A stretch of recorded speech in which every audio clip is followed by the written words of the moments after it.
মই আমাৰ ইমান কঠিন সময়ত সকলোৱে আহি মোৰ কাষত থিয় দিছে। এইখিনিতো সকলো মই জানো জুবিনৰ কাৰণে মৰম মই পাইছোঁ সকলোৰ পৰা। মোকো বহুত মানে সাহস দিছে, শক্তি দিছে সকলোৱে। সদায় মোৰ লগত থাকক আৰু জুবিনৰ প্ৰতি আশীৰ্বাদটো মই জানো তেওঁলোকৰ মৰম আশীৰ্বাদ সদায় থাকিব। তেওঁৰ কাৰণে প্ৰাৰ্থনা কৰিব। আৰু বহুত সপোন আছিল মানুহজনৰ। মই যিমান পাৰোঁ মই চেষ্টা কৰিম কৰি যাবলৈ। আপোনালোকৰ সহায় সহযোগিতা আপোনালোক লগত থাকিলে। আৰু নতুন প্ৰজন্মৰ কাৰণে জুবিনৰ বহুত সপোন আছিল আচলতে। প্ৰকৃতিৰ কাৰণে সপোন আছিল আৰু প্ৰকৃতিকে ঈশ্বৰ বুলি পূজা কৰিছিল। সেইকাৰণে চাগে এতিয়া প্ৰকৃতিয়েও তেওঁক সিমানখিনি বা মানুহকে তেওঁ ৰাইজকে তেওঁ নিজৰ সকলো শক্তি বুলি ভাবিছিল, আধাৰ বুলি ভাবিছিল। সেইকাৰণে এতিয়া লাখ লাখ জনতা তেওঁৰ কাৰণে ওলাই আহিছে। গতিকে সেইখিনি থাকিবই তেওঁৰ প্ৰতি। আৰু তেওঁলোকে তেওঁৰ যিখিনি আদৰ্শ আছিল, নীতি আছিল, আজি যেনেকৈ অকল মানুহ ওলাই আহিছে, তাত কোনো জাতি ধৰ্ম কোনো ব্যৱধানেই নাই, তেনেকেই সদায় থাকক সমাজখন। মই সেইটোৱে বিচাৰিম। আৰু জুবিন তেতিয়াই মই তাক জানো তেওঁ য'ত আছে সুখত থাকিব। সপোন আছিল ৰৈ ৰৈ বিনালে ছবিখনৰ কাৰণে, সেইখনৰ কাৰণে অকণমান ক'ব নেকি? আৰম্ভ হৈছে কাম, কালি ৰাজেশ দাই কৈছে বহু কথা। ৰাজেশ তেওঁলোকে কৰিয়ে আছে, সকলোখিনি কাম আৰম্ভ কৰিছে। আৰু সেইটো জুবিনৰ এখন মানে বহুত মানে খুব আশাৰ ছবি আছিল, বহুত আশাৰ কাম আছিল। একদম নিজৰ মানে সকলো দি কৰাৰ নিচিনা তেওঁ। আৰু যিহেতু এখন মিউজিকেল লাভ ষ্টৰী, এনেকুৱা এটা কাম তেওঁৰ কৰিবলৈ খুবেই মন আছিল। মিউজিকৰ কামখিনি খুব ধুনীয়াকৈ তেওঁ কৰি হৈ গৈছে।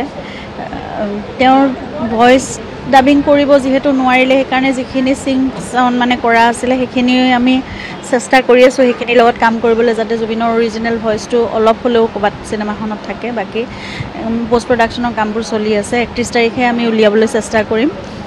তেওঁ যেনেদৰে পৰিকল্পনা কৰিছিলে কামবোৰ তেনেকৈ চলাই যাবলৈ চেষ্টা কৰিম।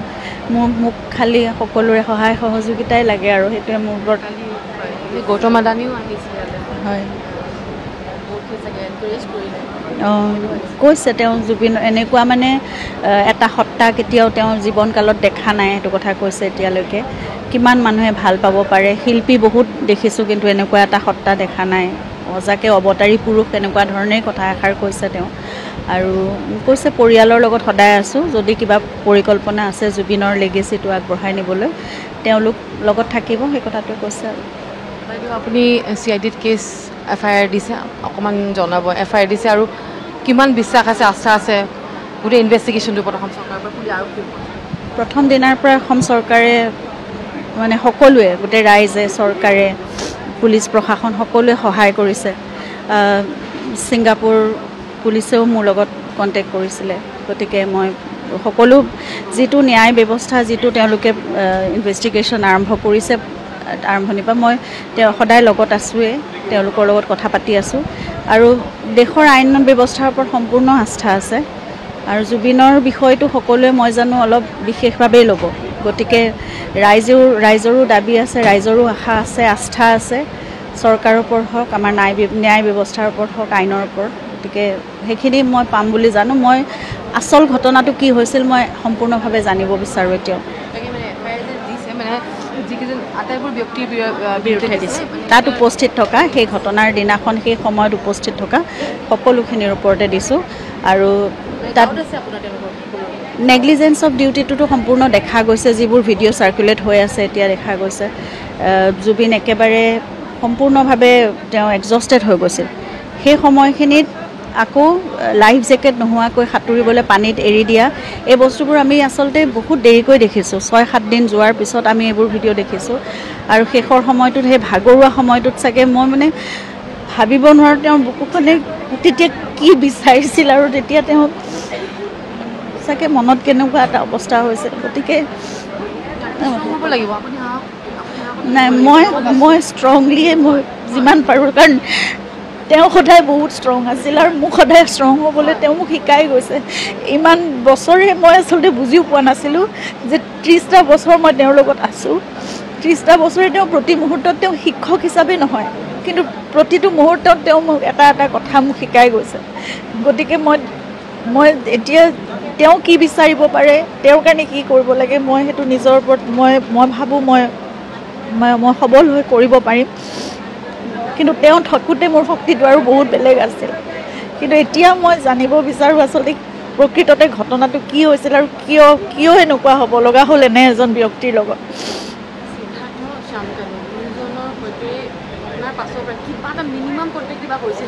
নাই ঘটনাৰ পিছত সেই ঘটনা যেতিয়া খবৰটো পাইছিলোঁ তেতিয়া মই সিদ্ধাৰ্থকে সুধি আছিলোঁ কাৰণ কাৰো ফোন লগা নাছিল পিছলৈ কাৰো ফোন মই একেবাৰে নাপালোঁ মই ইমান চেষ্টা কৰিছিলোঁ বিচাৰিছিলোঁ যে মোক আচল ঘটনাটো কি হৈছে কওক মই কৰি আছিলোঁ ফোন মই খবৰ তেওঁলোকৰ পৰাই পাইছোঁ প্ৰথম তাৰপিছত আৰু মই কাকো ফোনত নাই পোৱা একো মানে ইমান বিচাৰিছিলোঁ যে তেওঁ ভণ্টি আৰু মই ইমান ৰিকুৱেষ্ট কৰিছোঁ সকলোকে যে মোক এবাৰ দেখুৱাই দিয়ক অন্ততঃ কি হৈছে কেনেকৈ আছে নাই একো দেখিবলৈ নাপালোঁ না ভিডিঅ' পালোঁ না এটা হেৰি পালোঁ তাৰপিছত কিন্তু ফেচবুকত বা হেৰিত এইবোৰ ভিডিঅ'বোৰ ওলায়ে আছে এটা এটাকৈ শেষ মুহূৰ্তৰ ফটোও পাইছোঁ হস্পিটেলৰ ভিতৰত কিন্তু সেইখন বহুত পিছত দেখিছোঁ সেইদিনাখন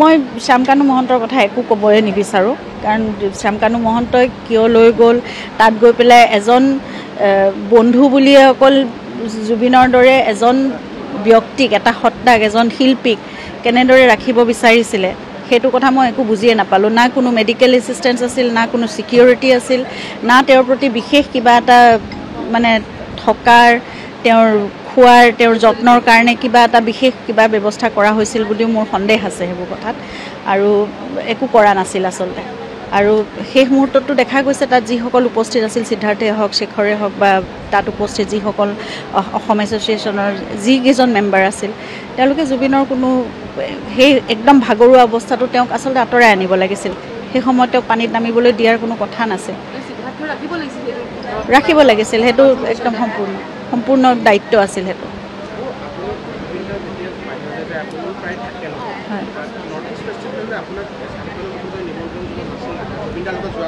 নাই যোৱা কথা কোৱাও নাছিল আৰু হোৱাও নাছিল কিন্তু এইখিনি সময়ত মোৰ ঘৰুৱাও বহুত সমস্যা আছিল আচলতে দেউতা মোৰ শহুৰ দেউতাও অসুস্থ মোৰ নিজৰ মা দেউতা অসুস্থ তেওঁলোকৰ কেয়াৰটেকাৰ দুজন তেতিয়া মানে এজনৰ মামাকৰ মৃত্যু হৈছিল গতিকে ঘৰলৈ যাব লগা হৈছিল তাৰপিছত মোৰ দেউতাৰ লগত থকাজনৰো তেওঁক মানে কেইদিনমানৰ কাৰণে ছুটি লাগিছিল পূজাৰ আগে এই গোটেই কথাবোৰ আচলতে মই ঠিক কৰিবলৈ ঘৰত মই আছিলোঁ কেয়াৰটেকাৰ কেইজনৰ কাৰণ NGOৰ পৰা তেওঁলোকক ৰখা হৈছিল গতিকে এই ব্যৱস্থাবোৰ কৰি আছিলোঁ মই ভাবিছিলোঁ যে 21 তাৰিখে জুবিন যিহেতু ঘূৰি আহিব 22 তাৰিখৰ পৰা আমি চিনেমাখনৰ কামত লাগিম আৰু 30 তাৰিখৰ পৰা জুবিনৰ এতিয়া পূজাৰ শ্ব' আৰম্ভ হোৱা কথা গতিকে 29 তাৰিখমানৰ পৰা আমাৰ ট্ৰেভেলিঙৰ মানে প্লেন আছিল এইবোৰ এতিয়া মোক সেইটো কথা সোধা হৈছিল যে মই 28-29 তাৰিখৰ পৰা জুবিনৰ লগত মই ট্ৰেভেল কৰিম নেকি তো মই যাম বুলি কৈছিলোঁ গতিকে 22 তাৰিখৰ পৰা মই হয়তো ঘৰত ভালকৈ থাকিবই নোৱাৰিলোহেঁতেন গতিকে মই ভাবিছিলোঁ যে ঘৰত এই বস্তুখিনি গোটেইখিনি চিজিল কৰি যাওঁ আৰু তাৰ কেইদিনমানৰ আগততো জুবিন বম্বেত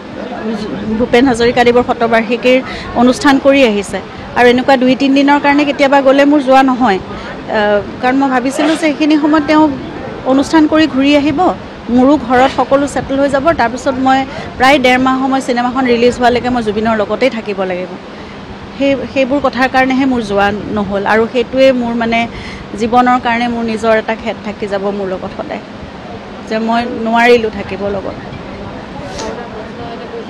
কথা ওলাই পৰিছে বহু এলিগেশ্যন আহিছে বহু কথা উত্থাপনো হৈছে জুবিন দাক বহুতে ইউজ কৰিছে বন্ধু বৰ্গ দলটোত থকা মানুহ মেনেজাৰে হওক কোনোবাই হওক অৰ্গেনাইজেশ্যন আপুনি নিজৰ অৰ্গেনাইজ কৰিছে সেইটোতো বহুত আগৰ পৰাই দেখা গৈছে আৰু জুবিনে আচলতে সকলোকে বিশ্বাস কৰিছিল জুবিনে ইমানেই বিশ্বাস কৰে সকলোকে যে তেওঁৰ প্ৰফেশ্যনেল কামত মোক কেতিয়াও সোমাবলৈ দিয়া নাছিল আৰু তেওঁ মোক সদায় একদম আৰম্ভণিৰ পৰা সেইটো মই বিয়া হোৱাৰ কথা নহয় একেবাৰে প্ৰথমৰ পৰাই মোক এইবোৰ কথা বুজাইছিল যে যেতিয়া NK প্ৰডাকশ্যন আছিল দেৱে বৰকটকী তেওঁলোক মোৰ ফেমিলি মোৰ ককাই ভাইৰ নিচিনা এইবোৰ ব্যৱসায়ৰ কামত তুমি মাজত নোসোমাবা কাৰণ যেতিয়াই আমাৰ পত্নীসকল সোমায় বা মহিলাসকল সোমায় ঘৰৰ তেতিয়া কিছুমান কথাত অসুবিধাৰ সৃষ্টি হ'ব পাৰে গতিকে তেতিয়াৰ পৰাই মোক প্ৰতিটো কথাত মানে প্ৰফেশ্যনেল কথাত মই আঁতৰিয়ে থাকিছিলোঁ কেতিয়াও মই সোমোৱা নাই মই ইমানখিনিও নাজানো জুবিনে কিমান মানে ৰেমিউনাৰেশ্যন লৈ কিবা এটা অনুষ্ঠান কৰে বা তেওঁৰ এগ্ৰিমেণ্ট কেনেকৈ হয়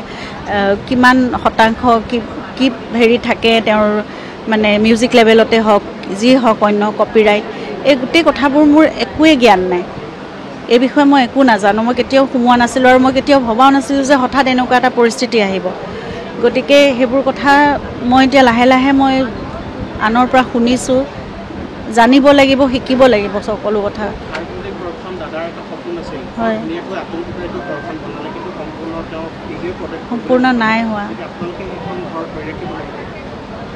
চাওঁ এতিয়া মানে বহুত কথা আহি পৰে নহয়, এতিয়া মোৰ হাতত সিমানখিনি অৰ্থও থাকিব লাগিব, মই সম্পূৰ্ণ কেনেকৈ কৰিম। এতিয়া জুবিন থাকিলে হয়তো আমি আৰু 6 মাহৰ ভিতৰত আমাৰ ঘৰটো সম্পূৰ্ণ হ'লহেঁতেন, কিন্তু এতিয়া কিমান সময় লাগিব, কেনেকৈ পাৰোঁ, তেওঁৰতো সকলো সপোন মই কৰিবলৈ চেষ্টা কৰিম, কিন্তু মই কিমান সময় লাগিব, কেনেকৈ পাৰিম মই নাজানো। কৰিম মই, কিন্তু কৰিম মই, কৰিম। সম্পূৰ্ণ আস্থা আছে, তেওঁলোকে এতিয়ালৈকে জুবিনক নিজৰ ভাতৃৰ নিচিনাকৈ সকলো কৰি আছে। গতিকে মই সকলোকে মই ধন্যবাদ জনাইছোঁ, গোটেই অসমবাসী বুলিয়ে নকওঁ, সমগ্ৰ বিশ্ববাসী, অসম চৰকাৰ, প্ৰশাসন, পুলিচ প্ৰশাসন সকলোৱে মোৰ কাষত এতিয়া আছে। জুবিনৰ প্ৰতি যি সন্মান, যি মৰম সকলোৱে দেখাইছে। গতিকে মই ভাবোঁ অনাগত দিনবোৰতো এই গোটেই যিমানবোৰ সমস্যা আছে বা মই নজনা কথা আছে, এই গোটেই কথাবোৰত মই সকলোৰে পৰা সহায় সহযোগ। কথা কৈছে মানে প্ৰথমতে তেখেতে দাদা আজি শ্ৰাদ্ধ গ'ল, চ' সেইটো বাৰু প্ৰথমতে গমেই পালে সকলোৱে। যিসকলে চাই আছে অলৰেডি যোৱাকাল মানে অলৰেডি আজি গৈছে, মোৰ ভিডিঅ'টো কালি চাই আছে আপোনালোকে। বাট যিটো কথা বৌ ক'লে যে দাদাৰ লগত গৈছিলে, যিকেইটা গৈছিলে সিহঁতে দাদাৰ ভালদৰে কেয়াৰ টেকাৰ লোৱা নাই, আৰু যদি বৌ গ'লে হয় সেইটো অৱস্থা নহ'লে হ'ল চাগে মোৰ হিচাপত। চ' মোৰ যিটো অপিনিয়ন সেইটো দিছোঁ। বাট কি কৰিম যে দুৰ্ভাগ্যবশতঃ দাদা আমাৰ মাজত নাই যদিও আমাৰ হৃদয়ৰ মাজত কোনোবা এটা সদায় থাকিব জিলিকি। চ' সেইটো আশা কৰোঁ আপোনালোকৰ মনতো জানে মনে প্ৰাণে সেনেকৈ থাকে। আৰু হোপফুলি এটা কাম কৰিব আপোনালোকে, যদি দাদাৰ ফেন হয়, যদি মোৰ অডিয়েঞ্চে ভিডিঅ'টো চাই আছে, চ' আপোনালোকে সৰুকে এইখিনি পাৰে যিমান ডাঙৰকে পাৰে চ' এটা ফটো ধুই আনি থব ঘৰত, কোনোবা এটা ঠাইৰ মানে আপোনাৰ ধৰি লওক যেনেকে টিভি ৰুম হওক বা কোনোবা ঠাইত হওক, বঢ়িয়াকে ফটো কপি থৈ দিব। চ' মোৰ সেইটো কাম প্ৰচেছ হৈ আছে। চ' কেনেকুৱা কি হয় সকলো নেক্সট এটা ভিডিঅ' বনাম, এতিয়া নবনাও, বহুত দিন পিছত বনাম। সেইটো কেনেকে বাৰু মোৰ ৰুমটোৰো কাম চলি আছে, ত' সেইটো যেনেকে ডিম্পু বনাইছে, ত' ঠিক তেনেদৰে মই কেনেকে কৰিছোঁ সকলোখিনি বঢ়িয়াকে আপোনালোকক দেখাই দিম। ত' মেইন টপিক আহিম আপোনাৰ দাদাৰ যিহেতু বৰ্তমান কাম চলি আছে। ডক্টৰ হিমন্ত বিশ্ব শৰ্মা অলৰেডি কৈছে যে দাদাৰ দোষীক শাস্তি দিয়াটো তেখেতে যেনেকে নহয় তেনেকে হ'লেও যেনেকে পাৰে বা যিটো লেভেলত তেখেতে কৈছে সেইটো লেভেলত তেখেতে দিব, নিদিওঁ বুলি কোৱা নাই। বাট জল্দি হ'লে ভাল হয়। আৰু শুনিছোঁ অসম আৰক্ষী বৰ্তমান ছিংগাপুৰলৈ যাব, আৰু সিদ্ধাৰ্থৰ বৰ্তমান মোবাইলটো ট্ৰেক কৰা বুলিও শুনিছোঁ। বাট কিমান দূৰ সত্য সেইটো নাজানো। সিদ্ধাৰ্থ এটা চোৱাৰ বাচ্ছা বুলি ক'ম তাক, যিহেতু সি দাদাক মাৰিলে, আৰু সিটো পাগল মানে, তাক পালে ন ক'বাত এনেকে ফালিব মানুহে, সেইটো কিটো লেভেলত ফালিব সেইটো অসম আৰক্ষী ভালদৰে জানে। কিন্তু সেইকাৰণে অলপমান তাক চেফটি দিয়া হৈছে মোৰ হিচাপত, আৰু মোৰ অপিনিয়নটো কৈছোঁ। চ' তাক সেইকাৰণে মোৰ চেফটি দিছে কিজানি চৰকাৰে, সেইটোও নাজানো। কিন্তু যিহেতু এতিয়া অসমখন পুৰা মানে তেজত গৰম হৈছে, মানে গৰম হৈছে সকলোৰে পুৰা, ত' সেইকাৰণে হয়তো তাক চেফটি দিছে, বা হয়তো সেইকাৰণে সি মানে কি আপোনাৰ অসমীয়া লিখিব নাজানো ল'ৰা মানুহ, তো অসমীয়াত কেনেকে সি এইটো বস্তু লিখিলে যে সি পোষ্ট কৰিলে, বা তাৰ এতিয়া ইনষ্টা আইডি মানে ইনষ্টা আইডি তাৰ লক মানে কি প্ৰাইভেট কৰি থৈছে ইনষ্টা আইডিটো, মই চাইছিলো। বাট যিদিনা দাদা মাৰিছিল তাৰে একদিনলৈকে সি মানে সিদিনালৈকে আৰু, বাট সি মানে তাৰ ইনষ্টা আইডিটো অন আছিল। বাট সিদিনাখনে দাদাৰ যিটো ঘটনা হৈ গ'ল, তাৰে মোটামুটি এদিন পিছত সি প্ৰফাইলটো লক কৰিলে, সি অডিয়েঞ্চৰ ভয়তে প্ৰফাইলটো লক কৰিছে। বাট কি কৰিম, চ' দাদাই যিহেতু গুচি গ'ল, তাৰ হাতৰ আত্মাই চিৰশান্তি লাভ কৰক। আৰু আমাৰ ইয়াত হিন্দু মুছলিম বুলি কোনো কথা নাই, তো বহুতে এইটো মানে নেগেটিভিটি ফেলাব পাৰে আপোনালোকৰ, কিন্তু দাদাই যেনেকে কৈছিল মোৰ কোনো জাতি নাই, মোৰ কোনো ধৰ্ম নাই, তেনেদৰে আমি এইটো বস্তু আগলৈ লৈ যাব লাগিব। দাদাৰ লেগেচিটো আমাৰ কোনো জাতি নাই, মানে অৰ্থাৎ কৈছে আমাৰ বুলি কৈছে, যিহেতু আমাৰ সকলোৰে, আমাৰ কোনো জাতি নাই, আমাৰ কোনো ধৰ্ম নাই। চ' আমি মুক্ত, আমি জয় জুবিন দা লাভাৰ। চ' এইখিনিয়ে আৰু। বাট বৌ যিটো কথা কৈছে সেইটো কথা অপ্ৰিয় হ'লে সত্য, কিন্তু তেহেঁতে মানে কেয়াৰ টেকাৰ ল'ব লাগিছিল। বা আৰু বৌ কৈছে যিহেতু তেহেঁতে মেডিচিন দি পঠাইছিলে, সেইটো মেডিচিন টাইমতে দিয়া নাই চাগে, কিবা এটাতো আছে। কাৰণ যিহেতু ইমানখিনি হৈ গৈছে, আৰু ইয়াৰ আগত যিটো তেহেঁতে ৰীতা চৌধুৰীৰ লগত মানে পডকাষ্টটো কৰিছিলে, সেই পডকাষ্টত তেহেঁতক দেখিলেই গম পায় কিমান অসুস্থ আছিল মানুহজন। ত' সেনেকুৱা এটা অৱস্থাত যদি অসুস্থ মানুহ এজনক বাৰে বাৰে লৈ যায়, বাৰে বাৰে মানে ফ'ৰ্চ কৰি লৈ যোৱাৰ দৰে, তেহেঁতক মানে মেচিন বনাইছে, তাহাঁতক মানে কেনেকুৱা আছে, আমি যেনে কাম কৰিলে পইচা পাওঁ, তো মানে দাদাৰ মানে যিকেইটা আশে পাশে থকা মেনেজাৰ হওক, মিউজিচিয়ান হওক, বা কোনোবাৰে যিবিলাক আগ্ৰাম বাগ্ৰাম যিবিলাক আছে, চ' সিহঁতে মানে কি দাদাক পইচা বনোৱা এটা মেচিন কৰিছিলে। চ' মেচিন যেতিয়া কৰিছে সিহঁতে মানে কি বহুত মানে ওপৰত হৈ গৈছে, দাদাৰ ইমান চাগে প্ৰপাৰ্টি নাই যিটো লেভেলৰ মেনেজাৰ আছে আৰু কি কৰে মানুহৰ মানে দলিয়াই দি দিয়ে ৰিচেণ্টলি আমাৰ কৰোৱাত যেতিয়া ফাংচন হৈছিলে আমিও গৈছিলোঁ ওচৰৰ পৰাই চাব কিন্তু দাদাক ওচৰৰ পৰা মই যিটো কেমেৰাটো যিমান দূৰ আছে সিমান দূৰৰ পৰা মই চাইছিলোঁ কিন্তু দাদাক যেতিয়া হাতখন এনেকৈ চুব গৈছিলোঁ সেই হাৰামীৰ বাচ্ছাই কি কৈছে হাতখন লাঠি মাৰিছে দিছে সেইটো দাদাৰ যিহেতু আমি ভাল পাওঁ সেইটো ধৰি থকা নাই কিন্তু এতিয়া যিবিলাক কথা ওলাইছে বা আমি শুনি আছোঁ সেইবিলাক কথা গম পালে সেই তেতিয়াই গম পালে তাক তেতিয়াই বজা লয় এইটো লেভেলত মানে এতিয়া গম পাইছোঁ আৰু চ' কি কৰিম দাদাৰ আত্মাই চিৰশান্তি লাভ কৰক তাৰে কামনা কৰিলোঁ আৰু ৰিচেণ্টলি আমিও যাম যোৱা নাই বাৰু তাতেতো মন্দিৰো হৈ গৈছে অলৰেডি দাদাৰ যিটো সমাধি ক্ষেত্ৰ হৈছে চ' মানুহে অলৰেডি এনে ভূতক ভয় কৰে আমিও ভূতৰ এক্সপেৰিমেণ্ট কৰি ভয় খাইছিলোঁ ভূতৰ কিন্তু এতিয়া ভূত বোলা বস্তুটোৰ প্ৰতি আমাৰ ভয় নাই কাৰণ জয় জুবিন দা কাৰণ দাদাৰ যিটো জেগাত আপোনাৰ কি বুলি কয় এইটো শ্মশান বুলি ক'ব নোৱাৰি একচুৱেলি সমাধি ক্ষেত্ৰ মন্দিৰ আছে আমি যিহেতু ভগৱান দেখা নাই জয় জুবিন দাক দেখিছোঁ জুবিন দাক আমাৰ ভগৱানৰ দৰে হয় এতিয়াতো তেখেতৰ যিটো সমাধি ক্ষেত্ৰ তাত বঢ়িয়াকৈ যাম বঢ়িয়াকৈ মানে এতিয়া অলপ চিজিল হ'ব লাগিব কাৰণ এতিয়া গ'লে মানে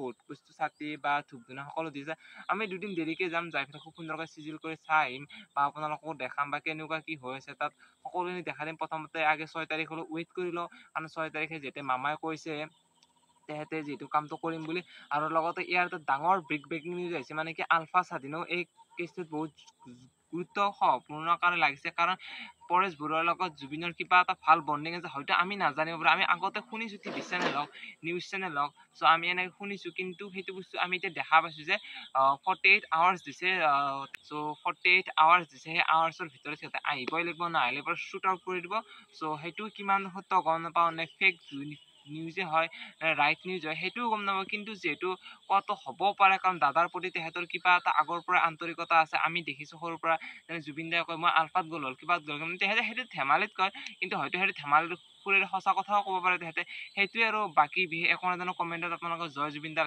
লিখি দিব চ' আৰু ভিডিঅ' বনাই কণ্টেণ্ট ক্ৰিয়েটাৰ দেখিছোঁ একদম সিহঁতৰ এইটো কি হ'ল আপোনালোকৰ মুভ অন হৈ গ'ল ৰিচেণ্টলি কেইদিনমান আগত ভিডিঅ' দি আছে কিবা কাৰণে এতিয়া শ্বপিঙত যোৱা কিবা আমি কিন্তু আজিলৈকে দুৰ্গা পূজা চাবই যোৱা নাই দুৰ্গা পূজা ষ্টাৰ্ট হৈছে কাপোৰো লোৱা নাই পইচা আছে পইচা নাই বুলি কয় পইচা থাকিলে কিবা আমাৰ সেইটো উৎসাহটো নাই আমাৰ ফূৰ্তিটো নাই সেইকাৰণে যোৱাই নাই মানে কি হয় যাব একদমেই ইচ্ছা নাই দেখি আছোঁ কাহেৰে বা ভাইটিবিলাক যাই আছে কোনোবাই পূজা চাব লগ ধৰে সৰু বাচ্চা যোৱাবাৰো গৈছিলোঁ মোৰ দুটা ভাগিনক লৈ পূজা চাব নাই সেইটো মানে পূজা অলৰেডি আগতে দেখা টাইপ হৈ গ'ল চ' সেইখিনি আৰু bye bye guys good night